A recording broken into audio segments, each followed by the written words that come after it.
철학자인 키에르케고르는 우리 인간을 다른 사람과 어떤 관계를 맺느냐에 따라서 세 종류의 곤충에 비유해서 구분하였습니다. 우선 거미 같은 사람이 있다고 합니다. 거미는 줄을 쳐놓고 거기에 걸리는 곤충만을 잡아먹습니다. 여름이 되면 참 거미가 많은 것 같아요. 우리 교회도 곳곳에 거미줄이 많습니다. 아니, 분명히 어제 걷었는데 오늘 보면 또 거미집이 지어져 있어요. 얼마나 부지런한지 모릅니다.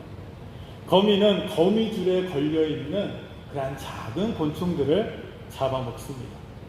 그러니 거미 같은 사람은 자기는 무의도식을 하면서 다른 사람에게도 아무런 유익을 끼치지 못하는 사람이다 라고 말할 수 있습니다.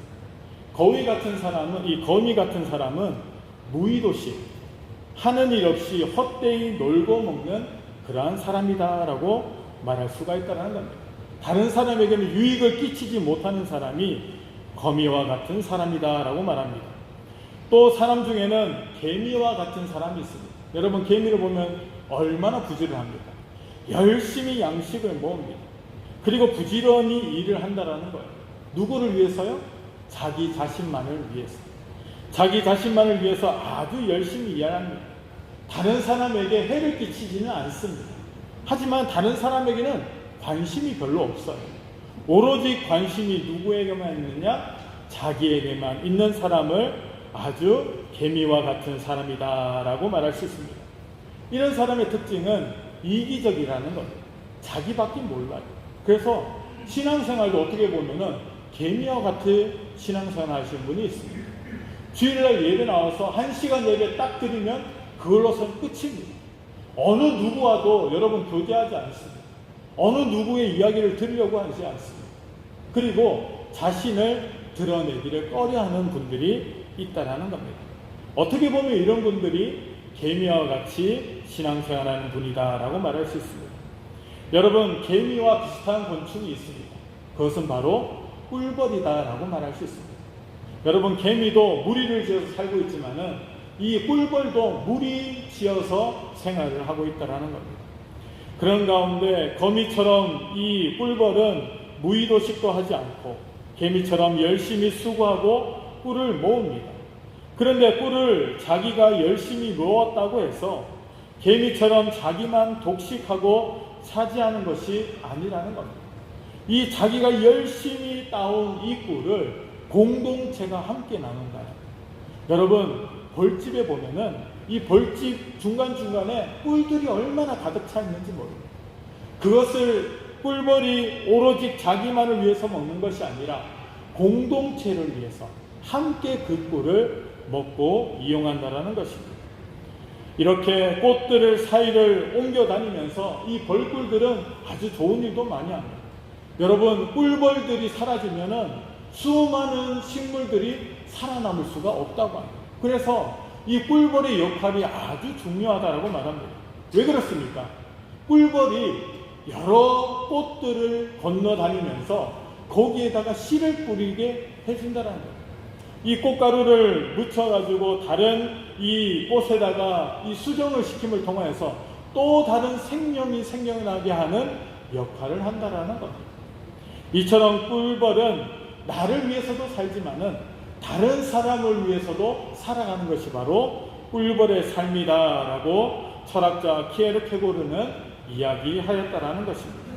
다른 사람도 열매를 맺게 하고 다른 사람을 위해서도 헌신하는 삶, 이것이 바로 꿀벌의 삶이다라고 말할 수 있습니다. 그런데 사실은 꿀벌과 같은 사람은 물론이고 개미나 거미와 같은 이 사람도 기본적으로 다른 사람과 함께 살아야 하는 그러한 존재라는 겁니다. 여러분, 어느 존재도 혼자 살아갈 수 있는 존재는 없습니다. 여러분, 우리 지구촌이 어떻습니까? 지구촌이 나라별로 다 나눠져 있는 것처럼 보여도 여러분, 지구촌은 하나라는 겁니다. 그래서 어느 한 나라가 아파하면은 온 지구촌이 다 아파한다는 겁니다. 어느 한 군데에서 전쟁이 터지면 그 영향이 모든 지구촌의 나라와 백성들에게 그 영향이 끼칠 수밖에 없다라는 것입니다. 기본적으로 혼자 살아가는 사람이 없습니다. TV 프로그램 중에서 여러분 나는 자연인이다 라는 프로그램이 있습니다. 거기 보면은 여러분 아주 도인 같은 사람들이 많이 나와요. 혼자 외로이 산속 깊은 곳에 들어가서 20년 30년 혼자 지낸 사람들이 있다는 거예요. 그런 사람들 보면은 그래도 혼자 살아가는 것처럼 보여도 그 사람도 이 교류하는 사람들이 한두 명은 있다는 거예요. 완전히 분리되어서 완전히 아무도 교제하지 않고 살아가는 사람이 없다라는 것입니다. 사람은 이렇게 혼자 살아갈 수 없는 존재다라고 말씀드릴 수가 있다라는 겁니다.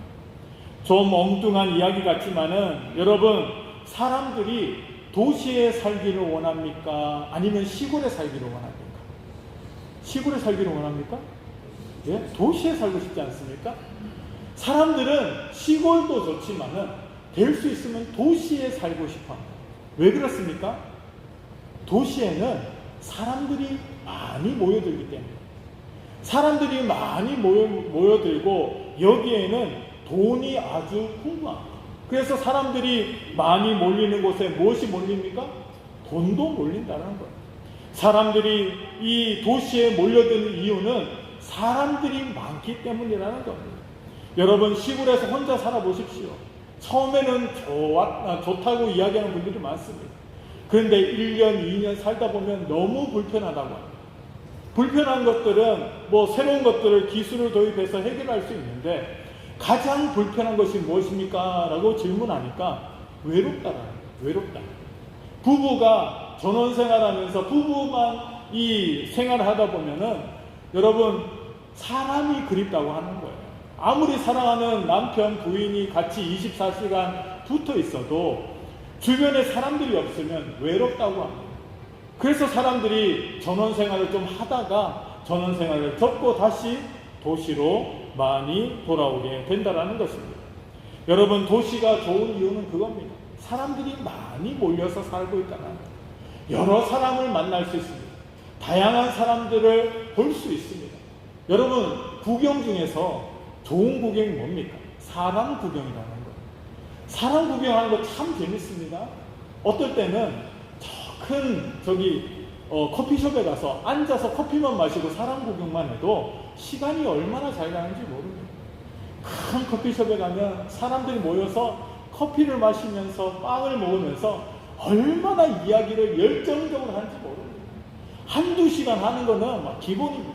3시간, 4시간 앉은 자리에서 열심히 커피도 마시고 빵도 먹으면서 열심히 이야기를 하는 모습을 보면 내가 그 자리에 끼어있지 않아도 그것을 구경만 해도 좋더라. 그런 것처럼 여러분, 사람들이 많이 모인 곳에는 다양한 사람들이 모여요. 그리고 다양한 사람들을 보고 흥미로운 것들을 느낀다라는 겁니다. 때로는 사람들이 많은 곳에 나쁜 점도 있습니다. 여러분, 도시에 이 범죄율이 높습니까? 시골의 범죄율이 높습니까? 도시가 훨씬 높다라는 거예요. 도시의 이 범죄율이 높음에도 불구하고, 사고가 많이 남에도 불구하고 사람들이 자꾸만 도시로 몰려드는 이유가 뭡니까? 사람들이 있기 때문이라는 겁니다. 사람은 이렇게 더불어 살아야 된다는 거예요. 더불어 살아갈 때 사람은 잘 살아갈 수 있습니다. 여러분, 신앙생활도 마찬가지입니다. 독불장구처럼 나는 아무 사람들 이야기도 듣지 않는다. 나는 목사님 말씀도 안 듣는다. 나는 내 생각대로 신앙생활하고 나는 나 혼자 신앙생활해도 충분하다 라고 여기는 사람은 여러분, 뭔가 문제가 있을 수가 있다는 것입니다. 이런 가운데 우리는 함께 신앙생활하는 그러한 믿음의 공동체 안에서 우리는 오늘도 예배를 드리고 있다는 것입니다. 인간은 누구나 다른 사람과 더불어 살아야 하고 또 하나가 되어야 한다라고 말합니다. 그런데 이런 사실을 제대로 알지 못했기 때문에 우리는 더불어 살아가지도 못하고 하나가 되지도 못한다라고 말할 수 있습니다. 우리가 하나가 되지 못하는 이유가 무엇입니까? 우리가 함께 살아갈 이유를 점점 그 이유를 깨닫지 못하기 때문이라는 거예요. 요즘은 사람들이 너무 개인주의로 빠져갑니다. 본인의 개인적인 이러한 행복만을 추구하는 사람들이 많다는 거예요. 그런데 혼자 살아갈 수 없다라는 사실을 자꾸만 사람들은 망각한다는 거예요. 그런 가운데서 혼자 살아가다가 이렇게 낙오되는 사람들도 많고 혼자 외로이 살아가는 사람들도 많더라는 거예요. 여러분, 우리가 하나 되지 못하는 이유는 바로 나 혼자서도 충분하다고 생각하는 이러한 잘못된 생각 때문이다라고 말할 수 있습니다. 우리가 하나 되지 못하는 또 한 가지 이유는 뭡니까? 치러야 할 대가를 생각하고 있기 때문이라는 겁니다. 여러분, 함께 살아가기 위해서는 여러분 대가를 치러야 될 부분들이 분명히 있다는 겁니다. 여러분, 혼자 살아갈 때에는 나 혼자 한 끼 밥 한 끼 해결하면 되고 내가 입고 살고 누워 잠잘 그런 조그만 공간만 있어도 됩니다. 근데 여러분, 가족이 생기면 어떻게 됩니까? 나 혼자 책임지며 살아갑니까? 아니라는 거예요. 가족이 생기면은 가족을 책임져야 되는 그러한 부분이 있다는 거예요. 그래서 부모님들이 자식들을 위해서 희생한다는 거예요. 혼자 있을 때는 너무 편합니다. 나 먹고 싶은 것도 먹고 내가 놀러 가고 싶은데 여행도 다니면서 혼자 자유롭게 살아가는데 가족이 생기고 딸린 자식이 생기고 하면 어떻게 됩니까? 불편할 수밖에 없다는 겁니다. 그래서 사람들이 싫어해요. 자기가 책임져야 되고 자기가 치러야 될 대가들이 생기기 시작하면은 사람들은 왠지 모르게 그것이 불편하다라고 생각한다는 거예요. 여러분, 이 신앙생활도 마찬가지라는 거예요. 요즘 사람들이 혼자 신앙생활하는 이유가 뭡니까? 같이 신앙생활 하다 보면은 문제가 발생될 수도 있고 문제 때문에 여러분 이 마음이 상할 수도 있고 시험이 들 수도 있다는 겁니다. 교회 안에서 관계 때문에 문제 때문에 어려움 당하는 사람들이 참 많습니다. 그래서 여러분, 사람들은 쉽게 떠나려고 합니다. 공동체 생활을 하다가 쉽게 떠나려고 합니다. 왜 그렇습니까? 내가 이 치러야 될 대가를 생각하지 않고 살아갑니다. 내가 공동체 내에서 내가 때로는 참아야 되고 때로는 내가 내려놓아야 될 부분도 있는데 그 부분을 내가 참지 못하겠다는 거예요. 그래서 조그마한 소리만 들어도 마음이 상하고 그래서 보면은 이 공동체 생활에서 뛰쳐나가려고 하는 사람들이 많다라는 것입니다. 여러분, 이러한 가운데서 혼자서 생활할 수 있다라고 생각할 때 여러분, 그것은 착각이 될 수밖에 없다는 겁니다. 특히 신앙생활은 더하다고 생각합니다. 사회생활은 여러분, 나의 이익과 맞지 않으면 쉽게 바꿀 수가 있습니다. 직장도 쉽게 바꾸고요. 여러분, 여러 가지 물건들도 쉽게 바꿀 수 있습니다. 하지만 신앙생활은 바꾸기에 너무나도 큰 어려움이 있다는 것을 알아야 된다는 거예요. 내가 신앙생활을 하던 곳, 내가 또한 이 믿음이 자라나던 그 자리가 여러분 얼마나 소중한지 모릅니다. 그리고 함께 교제하고 신앙생활하고 예배드리는 그 성도들과의 관계가 얼마나 중요한지 모른다는 겁니다. 그런데 이것을 쉽게 포기해버리면 더 이 이익보다는 더 대가를 치러야 될 부분들이 더 많을 수밖에 없다라고 성경은 말씀하고 계십니다. 그래서 여러분, 오늘도 우리는 이 하나가 되기 위해서는 우리가 때로는 포기해야 될 부분도 있고 때로는 감수해야 될 부분도 있다는 것을 알아야 할 줄로 믿습니다. 그런 가운데 오늘 이 성경의 배경이 되는 에베소 교회는 여러분 많은 어려움이 있었던 교회라는 겁니다. 초대교회를 보면은 문제가 없던 교회가 없습니다. 여러분, 초대교회가 다 좋은 것처럼 보이죠. 사랑이 넘치고 자기의 것을 내어놓고 함께 나누고 그렇게 했던 이 초대교회 가운데서도 여러분 문제들이 많았다라는 겁니다. 처음에는 너무너무 좋았습니다. 함께 예배드리고 신앙생활하는 것이 너무너무 좋았습니다. 하지만은 시간이 가면 갈수록 문제들이 한두 가지씩 생겨나게 되었다라는 겁니다. 에베소 교회도 마찬가지입니다. 여러분, 에베소 교회가 오죽 하나가 되지 못하면은 사도 바울이 에베소 교회를 향하여서 하나가 되라고 그렇게 말하겠습니다. 교회가 얼마나 하나 되지 못하고 뿔뿔이 흩어져 있으면은 이 교회를 향한 애끓는 마음으로 하나가 되라고 편지에 쓰고 있겠습니다. 여러분, 교회 안에도 문제가 많을 수밖에 없습니다. 다양한 사람들이 들어오고 다양한 사람들이 함께 신앙생활을 하다 보니까 때로는 나와 좀 맞지 않을 때도 있다라는 겁니다. 하지만 여러분, 한 가지는 기억하기 원합니다. 나 혼자 신앙생활하는 것보다 우리가 함께 신앙생활하는 것이 우리의 신앙에 훨씬 더 유익이 된다는 사실을 여러분들은 믿으시길 바랍니다. 그래서 오늘은 우리는 이 에베소서의 말씀을 통하여서 우리 사도 바울이 우리에게 하시는 말씀을 우리는 다시 한번 기억해야 할 줄로 믿습니다. 사도 바울도 이렇게 어떻게 해야 하나가 될 수 있는지를 잘 소개하고 있다는 겁니다. 우선 1절 말씀에 보면은 부르심을 받은 일에 합당하게 행하라 라고 말씀하고 있습니다. 이 교회가 하나 되기 위해서 먼저 해야 될 일이 무엇입니까? 부르심을 받은 일에 합당하게 행하라라는 겁니다. 해야 될 일들이 있다라는 겁니다. 신앙생활 하면서 우리가 해야 될 일들이 있는데 그것을 크게 4가지로 사도 바울은 우리에게 말씀하고 있다라는 것입니다. 첫 번째가 뭡니까? 겸손이라는 거예요. 겸손. 우리가 하나 돼서 신앙생활 하기 위해서는 우리가 교회 안에서 어떻게 해야 됩니까? 겸손하라라고 말씀하고 있습니다. 이 겸손이라고 하는 것은 남을 나보다 낮게 여기는 마음이 바로 겸손이라는 겁니다. 겸손의 중요성은 겸손의 반대가 되는 교만을 생각해 보면 쉽게 알 수 있습니다. 겸손의 반대말이 뭡니까? 교만이라는 겁니다. 여러분, 겸손한 사람과 교만한 사람은 사람이 보통 이렇게 봐도 교만할 수밖에 없다라는 겁니다. 교만하면 아무리 되고 싶어도 절대로 하나가 될 수 없다라고 성경은 말씀하십니다. 교만한 자가 모여있는 곳은 결코 하나가 될 수 없습니다. 실제로 성경에서도 교만에 대한 심판은 분열이다라고 말합니다. 교만한 자들이 모여있으면 어떻게 됩니까? 분열할 수밖에 없다라는 겁니다. 세상의 조직들을 보십시오. 회사도 그렇고 여러분 직장도 마찬가지고 사업장도 마찬가지입니다. 처음에는 한 마음을 가지고 뭉쳤던 사람들이 그 속에서 분열하는 모습이 있다는 겁니다. 왜 그렇습니까? 그 가운데서 겸손하지 못하고 교만한 자들이 나오면은 여러분 회사는 금방 깨질 수밖에 없다는 겁니다. 여러분 특정한 목적을 가지고 살아가는 사람들이 그 속에서 겸손하지 못하고 교만한 사람들이 나타나기 시작하면 그 조직은 깨질 수밖에 없다는 것입니다. 인간이 자기들의 이름을 알리기 위해 바벨탑을 쌓았습니다.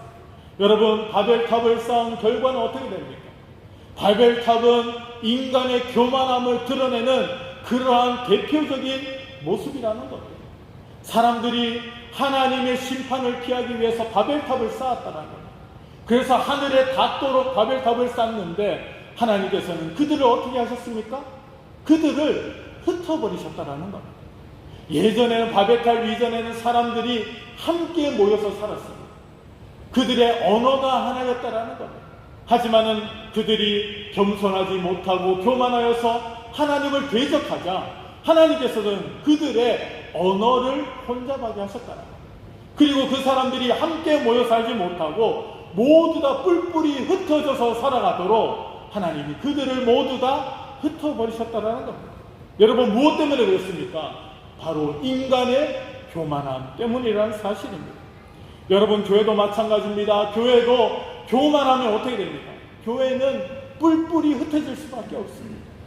여러분, 한국교회가 부흥을 경험할 때 여러분 성도들이나 교육자들이나 믿음의 종들이 어떤 모습이었습니까? 여러분 모두 다 겸손한 모습이었다는 겁니다. 예전에 어려운 시절에는 모두 다 힘들었기 때문에 함께 교회 나와서 힘든 오늘의 현실을 해결받기 위해서 하나님 앞에 기도하고 매달렸다는 겁니다. 근데 여러분, 요즘은 어떻습니까? 요즘은 살아가면서 사람들이 빈부의 격차가 얼마나 큰지 모릅니다. 어떤 사람은 잘 삽니다. 어떤 사람은 여러분 어렵게 살아갑니다. 그러면서 이 끼리끼리 모이는 그런 모습들이 있습니다. 교만한 사람들이 있습니다. 또 때로는 자기를 스스로 낮추는 그런 사람들도 있습니다. 스스로 자기를 비하하는 사람들도 있습니다. 그런 가운데 교회가 깨어지는 모습들이 얼마나 많은지 모릅니다. 여러분, 오늘 사도 바울은 우리에게 하나 되기 위해서는 우리가 겸손해야 된다라고 성경은 말씀하고 계십니다. 사랑하는 성도 여러분, 겸손은 누가 주는 마음입니다. 마귀가 주는 마음이라는 거예요. 여러분, 우리는 겸손해야 될 줄로 믿습니다. 교회에서 가장 겸손할 사람이 누굽니까? 목회자라는 거예요. 목사가 가장 겸손해야 될 줄로 믿습니다. 목사가 가장 겸손해야지만이 교회가 깨어지지 않는다라는 겁니다. 여러분, 그 다음에 우리 장로님들, 우리 권사님들, 우리 안수집사님들, 교회 중직으로 세움받은 중직자들이 겸손해야 될 줄로 믿습니다. 여러분, 목사나 여러분, 우리 중직자들은 함부로 말을 해서는 안 됩니다. 함부로 여러분, 말을 함부로 해서는 안 됩니다. 특히 여러분, 저를 위해서 기도해 주시기 바랍니다. 목사가 말에 실수가 있으면 여러분, 성도들이 시험받을 수밖에 없습니다. 그래서 여러분, 저도 될 수 있으면 말을 안 하려고 합니다. 이상하게 보지 마시고 실수하지 않기 위해서 때로는 말을 많이 안 하려고 합니다. 말을 많이 하면 할수록 무엇이 생깁니까? 실수가 생길 수밖에 없습니다. 여러분, 어느 누구가 이 혀를 여러분 제대로 제어할 수 있는 사람이 누가 있어요? 없다라는 거예요. 말에 실수가 없는 사람은 없습니다. 하지만 실수하지 않아야 될 자리에서 실수하지 않는 것이 바로 우리 앞에 서 있는 이 지도자들, 때로는 우리 이 교회의 중직으로 세움받은 자들의 삶이다라고 말씀드릴 수가 있습니다. 사랑하는 성도 여러분, 겸손해지시길 바랍니다. 내가 겸손할 때 교회는 하나 될 수 있다라고 성경은 말씀하십니다. 두 번째로 바울은 하나 되기 위해서는 온유가 필요하다라고 말씀하십니다. 여러분, 온유는 무엇을 할 수 있는 힘과 능력이 있음에도 불구하고 여러분, 그것을 자제하는 것이 바로 온유라는 것입니다. 온유는 능력이 있지만은 그 능력을 나를 위해서 100% 활용하는 것이 바로 온유한 것이 아닙니다. 좀 참는 것. 여러분, 좀 자랑할 것이 있어도 자랑하지 않는 것. 이것이 바로 온유라는 것입니다.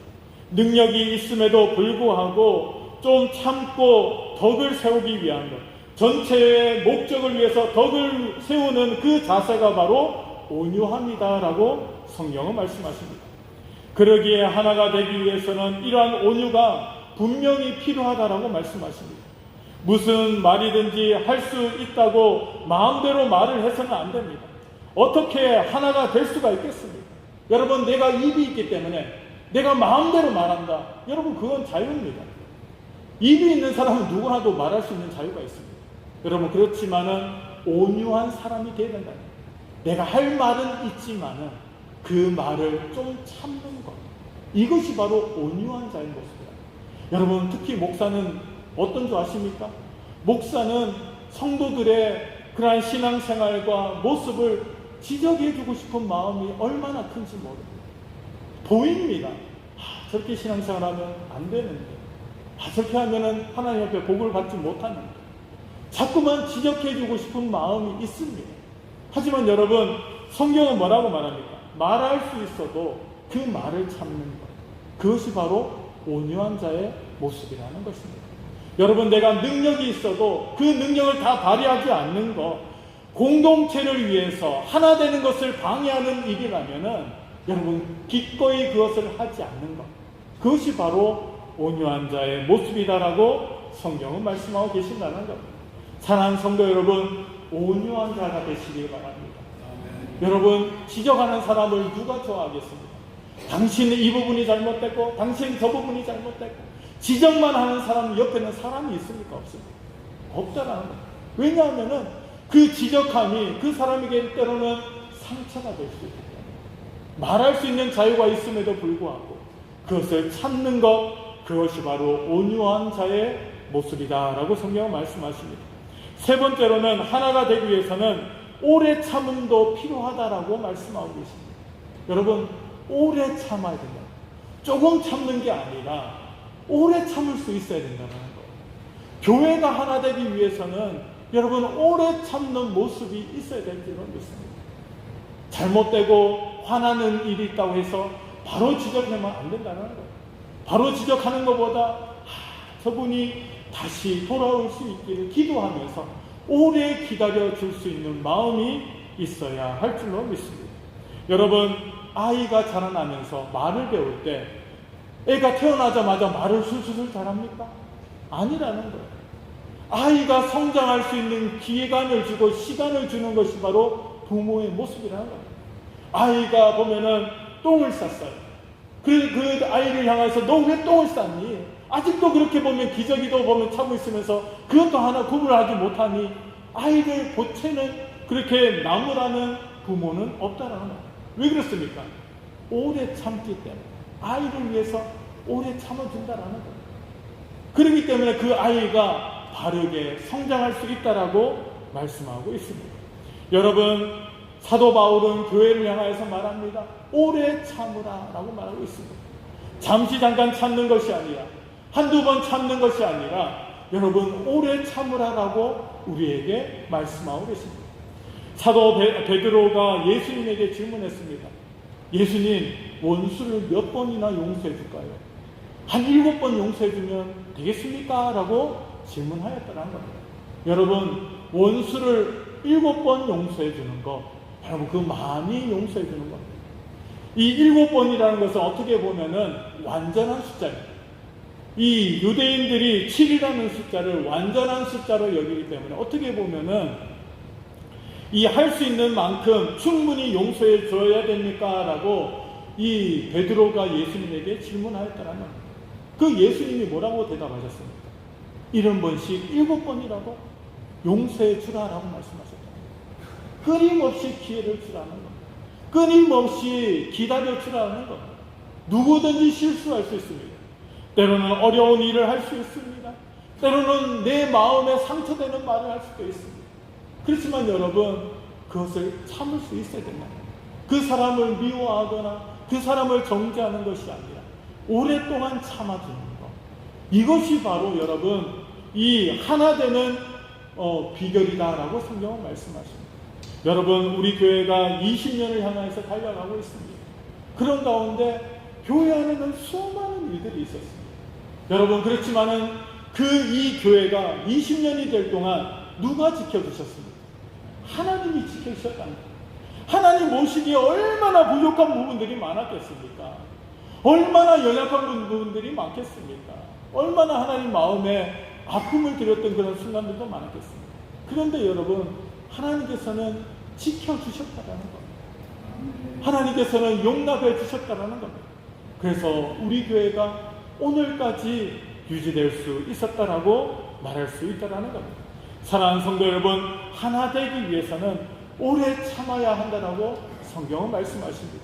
오래 참을 수 있는 성도 되시기를 주님의 이름으로 축원합니다. 마지막으로는 사랑으로 서로 용납하라라고 사도 바울이 말하고 있습니다. 사랑하라는 겁니다. 여러분, 우리 교회 이름이 뭡니까? 마석 사랑의 교회라는 거예요. 여러분, 교회 이름이 사랑이 들어간다는 것은 그만큼 이름값 하는 교회가 되어야 된다. 사랑해야 된다. 여러분, 성경에서 핵심 단어가 뭡니까? 사랑이라. 고린도전서 13장에 보면 뭐라고 말합니까? 믿음, 소망, 사랑, 이 세 가지는 항상 있을 것인데 그 중에 제일은 무엇이다?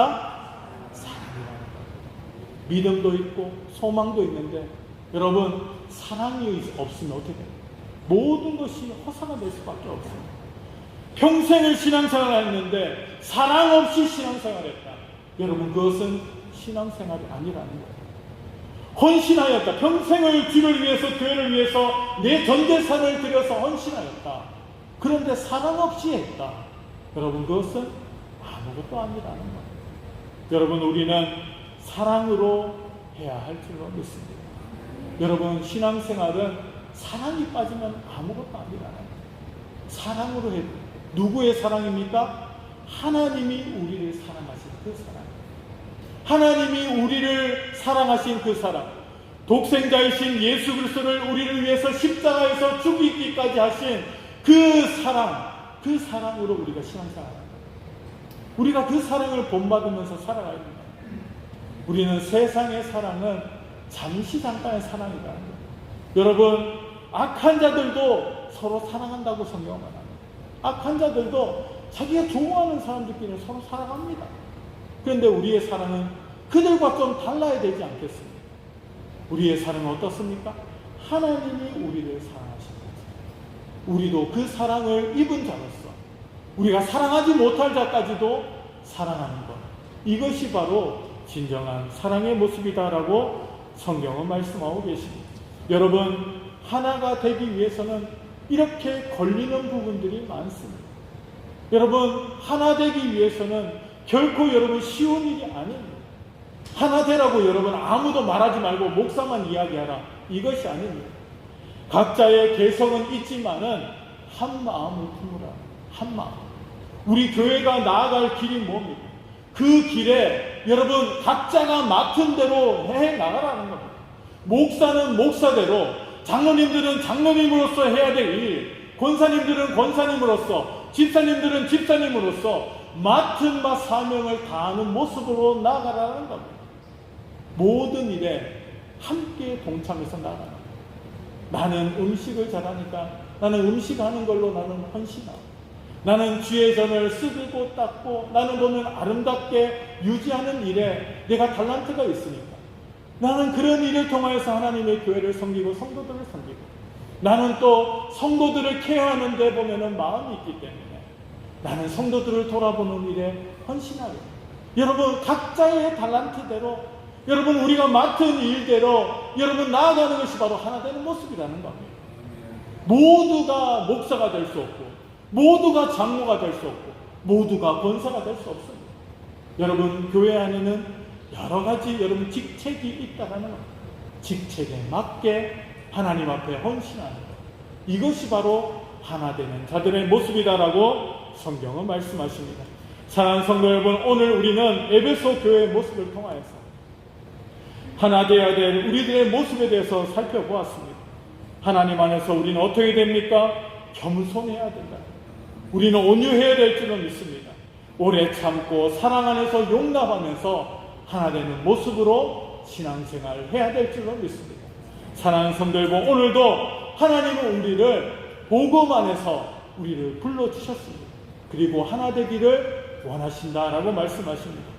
우리 교회가 하나님의 은혜 가운데서 하나 되고, 우리가 성도 안에서 하나 되고, 우리가 우리 주변에서 이 하나된 사랑의 모습을 드러내며 이 마지막 때에 정말 하나님을 기쁘시게 하는 교회요 믿음의 성도들 되시기를 주님의 이름으로 축원합니다.